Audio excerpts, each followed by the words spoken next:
एक बार की बात है, एक जंगल में तोतों का एक जोड़ा रहता था। उनका एक पेड़ के ऊपर घोंसला था। एक समय आया जब मादा तोता ने 2 अंडे दिए और उनसे 2 छोटे चूजे तोते बने। धीरे धीरे छोटे तोते बड़े होने लगे और अपने माता पिता के साथ थोड़ी दूर तक उड़ने लगे। समय बीतता गया। माता पिता तोते अपने बच्चों के लिए सुबह भोजन की तलाश में चले जाते और देर शाम तक भोजन लेकर वापस आते। अब बच्चे भी थोड़ा बड़े हो गए थे, इसलिए माता पिता को उनकी चिंता कम होती थी। एक बार जंगल में एक शिकारी आया। उसने तोता के जोड़ों का सुबह को जाना और शाम को वापस आना देख लिया।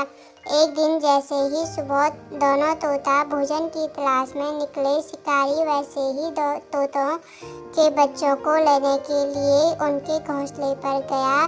उसने दोनों बच्चों को उठा लिया। एक बच्चा जैसे तैसे उसकी पकड़ से भाग गया और दूसरे बच्चे को वह पकड़कर ले गया।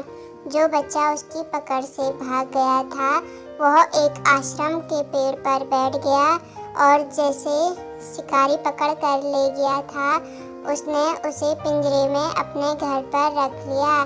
धीरे धीरे दोनों तोता बोलना सीख गए। एक दिन शिकारी के घर के बाहर एक आगंतुक विश्राम कर रहा था। तभी उसे तोते की बोलने की आवाज़ सुनाई दी। अरे दुष्ट, तुम यहाँ पर क्यों बैठे हो? मैं तुम्हारा गला काट दूंगा।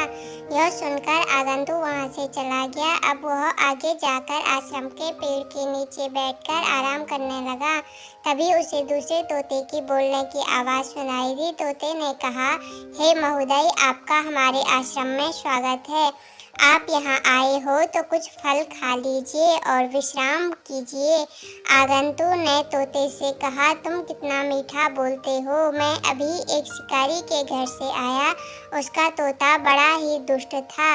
आश्रम के पेड़ पर बैठे तोते ने मन ही मन सोचा, वह उसी का भाई होगा। इस कहानी से हमें यह सीख मिलती है कि जैसी व्यक्ति की संगति होती है उसी प्रकार उसकी मति होती है।